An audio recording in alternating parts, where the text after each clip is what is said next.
In this video, I want to talk to you about a big mistake that I made with my business and hopefully also what you can learn from it. Hello, I'm Shane Malach from activegrowth.com. And this, I wonder if I could start a series. This is going through my mind. Should we start a series like Shane's Fuck Ups or something? Because I realized that I made a huge mistake, and it relates to what I've been talking about on Active Growth, especially with the manifesto, with the idea that you cannot disconnect your character and your personality and your own skills and mindset and so on from your business. And this was already clear to me very much in the, let's say, on the positive side of things, right? It was always clear to me that I have to have good work ethic and discipline and disciplined thinking, strategic thinking, things like that, because that influences my business, and it also influences the way we run the business, the way the teams operate, and so on. What was less clear to me is how my own shortcomings will also inevitably reflect onto the company. So what happened, and this is Thrive Themes that I'm talking about, right? The Thrive Themes business.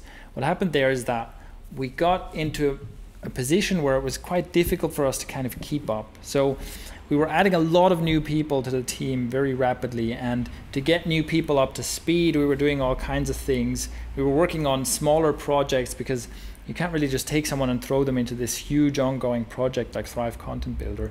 So we had a lot of smaller projects that we used to onboard new people, and then a lot of the people had to spend time focusing on onboarding new people, and we had it's like we took on way too many projects, right? We took on too many projects and it became overwhelming, and our productivity really went down. And so this was clearly a strategic mistake. And this is something that I also mentioned in a few updates on the Thrive Themes blog, right? I mentioned that basically we're not shipping things as much as we really want to. Now, why does this happen? Okay, so you can obviously look at that and say, well, this is a mistake in how we grew, how we scaled, management mistake, whatever. But really, this is a reflection of a personal flaw that I have, because I cannot say no to things. I'm way too interested in too many things, and I have a very strong tendency to take on much too many projects personally. In my personal life, I've always done this. I've even talked about this previously, where I often have the philosophy of just biting off more than I can chew and then trying to chew it anyway. And sometimes that can be good.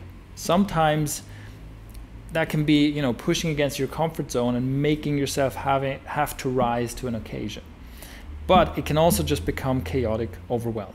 And that happens in my life for sure. I take on way too many projects, I have way too many things running at the same time, and I can't keep up with them. And I can't arrive as my best self in any of these projects. That's really where it gets, that's really the worst of it, is that I can't really dedicate myself as fully as I want to, and I can't do as well as I'd like to in any of these projects because it becomes chaotic and it's too much.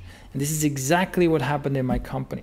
Now, the important thing here is this was never a conscious decision. I was never aware that this was happening.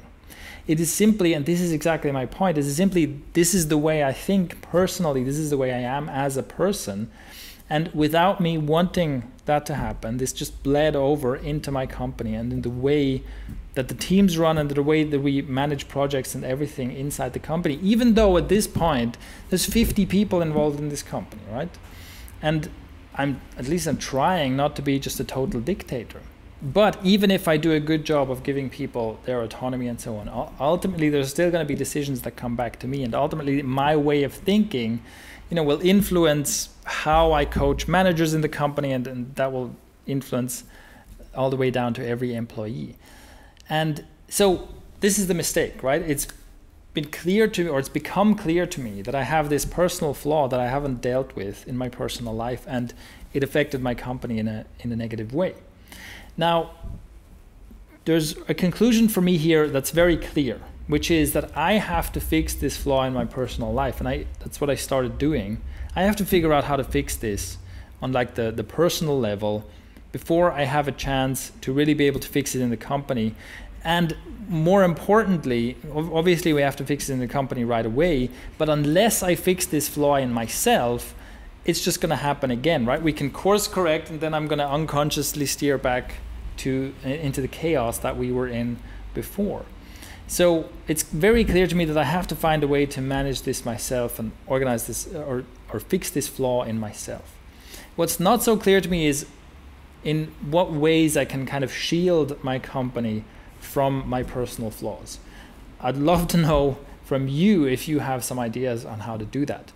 One thing that I think is a really good method to help with this is to have a culture of feedback. We've talked in one of the previous posts around the podcast about what we call the quadrant feedback method, where you have a meeting with people in your team and each person gives 4 pieces of feedback. Each person says, here's what I think I did well since our last meeting. Here's what I think I should improve or didn't do well since our last meeting.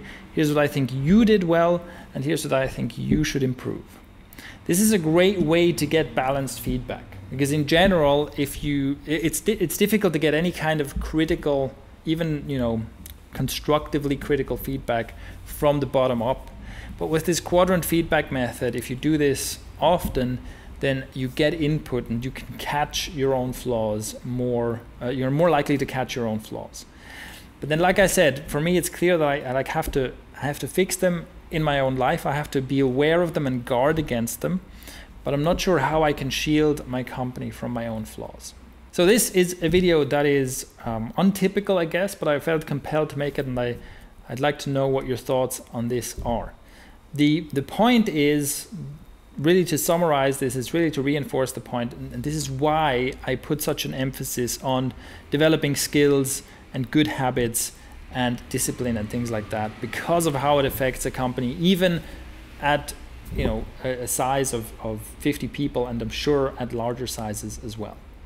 So I'd love to hear your thoughts on this, any comments, feedback, including negative feedback. If you thought it was boring as hell, let me know by leaving a comment below. Thanks for watching.